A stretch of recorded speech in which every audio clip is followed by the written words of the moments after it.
তাই যে যে মানুষটা যে মানুষ পৃথিবী থেকে চলে গেছে সেই মানুষটাকে নিয়ে খুব বেশি বড় কোনো কনভারসেশন আপনাদের সাথে করতে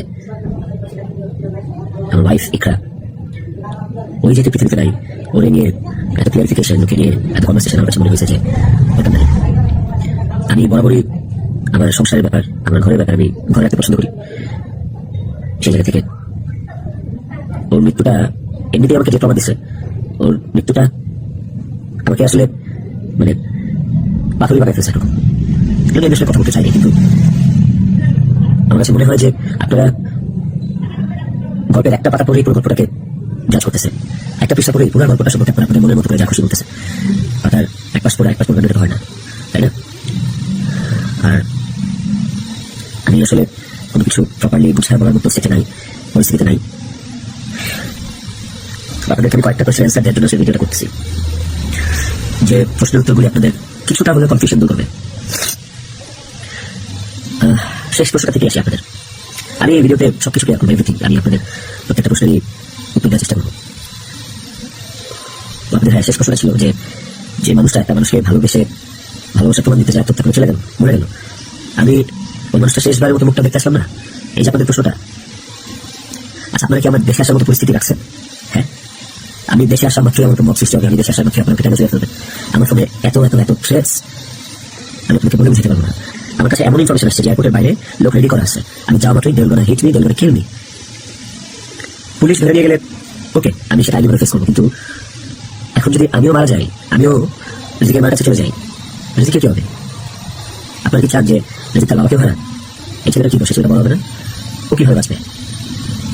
মায়ের অভাবকে পূরণ করতে পারে না। যে মানুষটা বেঁচে আছে, বাপ, ওই বাপের অভাব কিভাবে পূরণ হবে? তাইলে মাও থাকবে না, বাপও থাকবে না। আপনারা এটা চান? আমার ইকরার শেষ মুখটা আপনারা আমাকে দেখতে দেন নাই। আমার ইকরার শেষ মুখটা ইকরার পরিবার আমাকে দেখতে দেয়নি। 16 বছর সংসার করছি, 16 বছর একটা শত্রুর সাথেও যদি কেউ এক ছাদের নিচে থাকে, সে মারা গেলে তার চেহারাটা দেখার জন্য ছটফট করে মানুষ। আর আমার বউ ছিল, আমি ভালোবাসা তার বিয়ে করছি, ওই মানুষটা মারা গেছে, তার শেষবার মতো চেহারা আমি দেখবো না? আমি না আসলে আপনাদের সাথে কোনো ফেক কথাবার্তা, মানে ফেক কান্নাকাটি, ফেক আপনাদের থেকে ইমোশন নেওয়া, এগুলো নিয়ে কথা বলার জন্য আসিনি। আমি আপনাদেরকে আমার জায়গাটা আমি ক্লিয়ার করতেছি। আমি নাম হয়ে গেছি, আমার মনে হয় যে আমি যে কোনো সময় একটা দুর্ঘটনা ঘটাতে ফেলতে পারি। ওই মুহূর্তে যখন রিজিকের ফেস আমার চোখের সামনে আসে না, আমি নিজেকে শক্ত না করার ছাড়া কোনো উপায় দেখি না। কারণ এখন আমার কাছে সবচেয়ে ম্যাটার করে রিজিকের লাইফ। ইকরা নাই, ওকে আর ফিরে আনা কোনোদিন সম্ভব না। আমার কাছে এখন সবচেয়ে বেশি প্রায়োরিটি হচ্ছে রিজিকের জীবনটা। আপনারা রিজিককে ভালোবাসেন, আপনারা রিজিককে নিয়ে অনেক কনসার্ন। এই যে এত এত গালি আর হেট্রেড আমাকে নিয়ে এত কিছু, সবকিছু আপনাদের খেলে দিব। তার মধ্যে একটা জিনিস আমাকে একটু হলেও স্বস্তি দিচ্ছে, সেটা হচ্ছে যে আপনারা রিজিককে নিয়ে অনেক কনসার্ন। তাহলে রিজিকটা বাবা হয়ে আপনার খুশি হবেন? আপনাদেরকে আরেকটা কথা বলবো, সেটা হচ্ছে যে আপনারা অনেকে বলতেছেন যে এদিকে বউ মারা গেছে, হচ্ছে আমি আসতেছি না, নেপাল থেকে আসতে কয় ঘন্টা লাগে, নেপাল কি মঙ্গল হয় নাকি, অনেক কথা বলতেছে। কন্টেন্ট ক্রিয়েটাররা ভিডিও বানাইতেছে যে নেপাল থেকে আসলে 1 ঘন্টা লাগে, এই লাগে, সে লাগে। ভাই, আমি নেপাল 18 বার আসছি, আমি জানি নেপাল থেকে যেতে কতক্ষণ লাগে। কিন্তু নেপাল থেকে বাইরে বাংলাদেশে যাওয়ার কোনো সুযোগ নেই। ইন্ডিয়া হয়ে বাইরে যাওয়া যায়, সেটা লুকায় যাওয়া যায়, অথবা ইন্ডিয়া ভিসা থাকা লাগে। কিন্তু যেদিনের ঘটনা, সেদিন আমি এমন কোনো চেষ্টা বা প্রয়াস বাদ রাখি নাই যে নেপাল থেকে বাংলাদেশে আসা যায়। সেটা বাংলাদেশ নেপাল ডিরেক্ট ফ্লাইট ছিল না, ট্রানজিট ফ্লাইট ছিল না, একটা ট্রানজিট ফ্লাইট ছিল, ওটার টাইম আর ওইটাতে আসলে আমাকে পরের দিন আসতে হতো। তারপর আমি বিজনেস ক্লাস ট্রাই করছি, যে কোনো ট্রানজিট ফ্লাইটে বা নেপালের ফ্লাইটে কোনো বিজনেস ক্লাস আছে কিনা। আমি অনেকভাবে চেষ্টা করছি যে সামহাও বাংলাদেশে ঢুকতে পারি কিনা, বাট ওই দিনের ঘটনা, ওই দিন আমি কোনোভাবেই টিকিট ম্যানেজ করতে পারিনি। এটা হচ্ছে দিনের ঘটনা, সেদিনের কথা বললাম। আর এরপরের দিন আপনারা যে বলতেছেন যে সে টাকাটাও দেখলো না, আসলো না, এই না সেই না, আমি টিকিট কাটছিলাম। কারণ ওই টিকিটটা ছাড়া অন্য কোনো টিকিট আসলে, ওই টিকিটটা ছাড়া অন্য কোনো টিকিট আসলেও আমাকে দেরি করে আসতে হতো। সবচেয়ে ফাস্টেস্ট টিকিট ছিল এটাই, বাংলাদেশ বিমানের কাঠমান্ডু টু ঢাকা। বাংলাদেশ বিমানের কাঠমান্ডু টু ঢাকা। দেখেন এখানে লেখা আছে 1 মার্চ, এই যে 1 মার্চ। আমি টিকিট কেটে ইমিগ্রেশন পার করে চলে আসছি। তারপরে যেটা হচ্ছে, আমার কাছে ইনফরমেশন আসছে যে এয়ারপোর্টে এভরিথিং ওয়াজ রেডি। আমি ঢোকা মাত্রই আমাকে হিট করবে বা আমাকে পুলিশের হাতে পড়ার আগে আমাকে চাকর করবে। তো ওই অবস্থায় আমি বেশি ঢুকবো না। এবং এর সাথে শুধু আমার কাছে মানুষজন নিজে জড়িত তা না, অনেক মানুষজন জড়িত। আমি পুরোটা না বলি, কাউকে ছোট করতে চাই না বা কাউকে আমি এখনই দোষ দিতে চাই না। তো আমি যখন বুঝতে পারলাম যে দেশে আসা মাত্রই আমার কোনো একটা হবে, এটা হিতে বিপরীত হবে। এবং এখন মব হলে যেটা হয় যে পুলিশ আসলে অনেক সময় নিরুপায় হয়ে যায় সিচুয়েশনে। ওই জিনিসটা অ্যাভয়েড করার জন্য যে আমার কিছু হলে এখন ছেলে হবে, আমার ছেলে তো আমার পক্ষে বসে আছে। ওই ব্যাপারটা যখন জানতে পারি, ক্লিয়ারিফাই হই, তখন আমি ইমিগ্রেশন ক্রস করার পর আমি অফলোড হই। দেখেন এখানে রিজেক্টেড লেখা, অফলোড হয়। এই ছিল রিজন। আর যারা বলতে চাচ্ছে যে আমি আসিনি, আমার আসার ইচ্ছা নেই, দেখার ইচ্ছা নাই, খুবই মুশকিল কথা এবং ভুল কথা। বউ মারা গেছে, যে 16 বছর কাটাইছি, আমি ভালোবেসে বিয়ে করছি, যাকে আমি ভালোবাসছি, তার শেষ মুখটা দেখতে আসবো না। এটা শুনতে পাইলেও বা এটা শোনার পর আসলে আমার কলিজাটা কাটা ওঠে, আমার ছটফট করে। আমি যখন আপনাদের রিলস দেখি, আমি যখন আপনাদের ভিডিও দেখি যে কবরে স্বর্ণ হচ্ছে, কবর খোঁড়া হচ্ছে, লাশে গাড়ি যাচ্ছে, ভাই আমি ঠিক করতে পারি না। আমার ভেতরটা থেকে কেমন ছটফট করে, আমি আপনাদের বুঝতে পারবো না। এটা বোঝানোর সাধ্য কারণ যার যায় সে বুঝে, বিশ্বাস করেন, যার যায় একমাত্র সে বুঝে, আর কেউ না। আপনাদের অনেক বড় একটা প্রশ্ন, অনেক বড় একটা জানতে চাওয়া যে ইকরার সাথে আমার এমন কি কথা হইলো যে ইকরা সুইসাইড করতে বাধ্য হয়েছে। ইকরার সাথে আমার ভিডিও কলে ইকরা এমনকি দেখলো যে ইকরা আত্মহত্যা করলো। তো নেপালে আসার পর থেকে সমস্ত কনভারসেশন ইকরার সাথে আমার শেষ পর্যন্ত আমি আপনাদেরকে প্রোভাইড করবো, কমেন্ট সেকশনে আপনারা দেখবেন, দেখলে আপনারা বুঝতে পারবেন যে আসলে কি হচ্ছে বিষয়টা। আরেকটা যে বিষয় হচ্ছে কিছু স্ক্রিনশট ঘুরে বেড়াচ্ছে ফেসবুকে, সোশ্যাল মিডিয়াতে, যে ওখানে লেখা আমি ইকরাকে বলতেছি আমি ওকে ডিভোর্স দিয়ে দিদিকে বিয়ে করবো, আপনারা ভাবতেছেন এই জন্য ইকরা সুইসাইড করছে। আপনাদের বলতে চাই স্ক্রিনশটটা পুরোটাই ফেক। কারণ হচ্ছে আমি কোনোদিন ইকরার সাথে বাংলায় কনভারসেশন করি নাই, কোনো চ্যাটিংয়ের সাথে কোনোদিন বাংলায় এরকম ভাবে বাংলা লেখার সাথে কোনোদিন কনভারসেশন হয়নি। ইকরার সাথে আমি সবসময় বাংলা আর ইংলিশ মিক্স কনভারসেশন করছি। বাংলা ইংলিশ মিক্স বলতে বাংলিশ ভাষায় বাংলাটাকে ইংলিশ লিখে ওর সাথে কনভারসেশন করছি। তো ওই স্ক্রিনশটটা দেখে আপনারা ভুল বুঝছেন না, মিসজাজ করেন না, ওটা একটা ভুয়া এবং ফেক স্ক্রিনশট। আমাকে ফাঁসানোর জন্য আসলে স্ক্রিনশটগুলো বানানো, কে বা কারা বানিয়েছে আই হ্যাভ নো আইডিয়া। তো টক্সিসিটি একটা বিষয়, আমাদের রিলেশনশিপটা অনেক আগে থেকেই টক্সিক ছিল, অনেক আগে থেকে টক্সিক ছিল। দিদির সাথে পরিচয় হওয়ার আগে থেকেও টক্সিক ছিল, এন্ড ও অনেক আগে থেকে আমাদের ডিভোর্স চাইতো। কিন্তু আমি কোনোদিনই ওকে ডিভোর্স দিতে চাইনি, তালাক দিতে চাইনি। আমার একটাই কথা ছিল আমি সংসার করবো, কারণ আমি নিজে একটা ব্রোকেন ফ্যামিলি থেকে বড় হওয়া ছেলে। আমি যখন ক্লাস 5 বা 6 পড়ি তখন আমার বাবা মায়ের ডিভোর্স সিচুয়েশন হয়।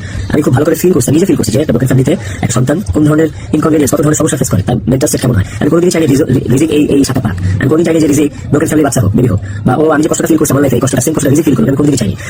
এই কারণে আমি অলওয়েজ আমার মধ্যে ট্রমাটা ছিল যে মানে বুঝতে চাই, আমি অলওয়েজ সংসার করতে চাইছি। তো স্ক্রিনশট দিব, আপনারা দেখতে পাবেন।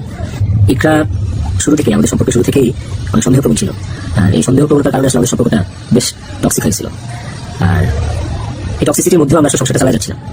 এই যে মানুষটা চলে গেল অনেকে রেখে, এই যে মানুষটা মারা গেল, আমার সৌধর্মী নেই, ওরে নিয়ে আসলে আমার কতটুকু বলা উচিত আমি আসলে জানি না, কিন্তু সময় চলে আসছে কিছু আপনাদের কাছে জানানো উচিত, আপনাদের জানাতে হবে আমার, কারণ আপনারা একতরফা ভেবে যাচ্ছেন বিষয়টাকে।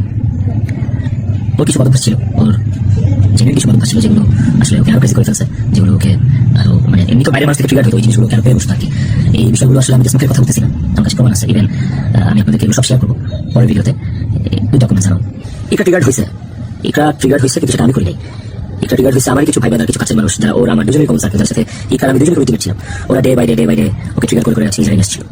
এবং এই মানুষগুলা তো 5% আমার জীবনে একটা সংসার তখনই টক্সিক হয় যখন বাইরের মানুষরা ওই সংসারের মধ্যে ইনভলভ শুরু করে, বাইরের মানুষগুলো সংসারে হাজবেন্ডকে বা ওয়াইফকে ট্রিগার করা শুরু করে। তো এই মানুষগুলো সম্পর্কে আমি পরে অন্য একটা ভিডিওতে হয়তো বলবো, ভাই মানুষগুলো সম্পর্কে ওরা যারা নিজেদেরকে কাকের মধ্যে ব্যবসা মনে করতেছে, মনে করে আমার সংসারে ইন্টারফেয়ার করছে, তাদেরকে নিয়ে পরে কথা বলবো উইথ প্রুফ। কিন্তু এখন আসলে আমি এইসব বিষয়ে বা অন্য কাউকে এক্সপোজ রিভিল করার মতো আসলে মেন্টাল পরিস্থিতিতে নাই। আমি কতটুকু বুঝায় কথা বলতে পারতেছি সেটাও জানি না, কিন্তু আমি এটাকে সুইসাইড করতে ট্রিগার করি নাই, শি ওয়াজ ট্রিগার্ড।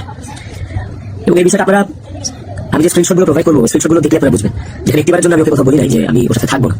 আর আমার পুরো কনভারসেশনে আমি কখনো গালিগালাজ করি নাই, আপনারা সেটা পারেন না, বরঞ্চ আমাকে অনেক গালিগালাজ করছে, অনেক উল্টাপাল্টা কথা বলছে, অনেক থ্রেট দিচ্ছে, অনেক কিছু করছে।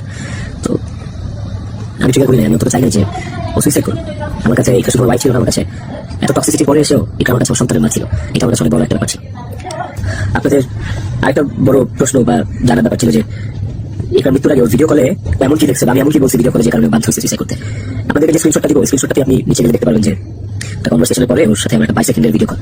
ওই 22 সেকেন্ডের ভিডিও কলটার বিষয় বলি। ও আমাকে কল দিচ্ছে, আমি ফোনটা ধরছি, ধরার পর আমাকে বলছে যে আমার শেষবার মতো দেখে না, আমার জীবনে কোনোদিন দেখবি না। তো ওই কথাটা শোনার পর আমার কাছে মনে হয়েছে যে আমি খুব ঘাবড়ে গেছি, ভয় পেয়ে গেছি যে নিশ্চয়ই কোনো একটা দুর্ঘটনা ঘটবে। সাথে সাথে আমি আমার অ্যাসিস্ট্যান্টকে কল দিচ্ছি যে ম্যাডাম পাগলামি করতেছে, ম্যাডাম তাড়াতাড়ি যা দেখ ম্যাডাম কি করতেছে, তাড়াতাড়ি পাগলামি করতেছে। এই অ্যাসিস্ট্যান্টের সাথে কথা বলার সময় আমার ফোনে ওই কথা বলা অবস্থায় আরেকটা ভিডিও কল আসছে। অ্যাসিস্ট্যান্ট আমি হোয়াটসঅ্যাপে কথা বলতেছিলাম, মেসেঞ্জারে আমার কলটা ভিডিও কলটা আবার স্টিকার থেকে। তো অ্যাসিস্ট্যান্টের সাথে কথা বলতে বলতে কলটা রিসিভ করতে পারিনি। অ্যাসিস্ট্যান্ট ততক্ষণে ম্যাডামের ওখানে গেছে, আর আমার কলটা সেখানে ধরতে পারিনি। তারপর আমি অ্যাসিস্ট্যান্টের কথা শেষে আমি নিজে কল ব্যাক করছি, তারপর ওই কল ওখানে কখনো রিসিভ হয়নি। তো আমার কথা হচ্ছে যে আমার কথা ভাবে নাই, মানলাম। আমার ছেলেটা রিজিক পর্যন্ত যে ওকে গেটে ধাক্কা দিছে, নক করছে, বলছে যে মা দরজা খুলো, মা দরজা খুলো।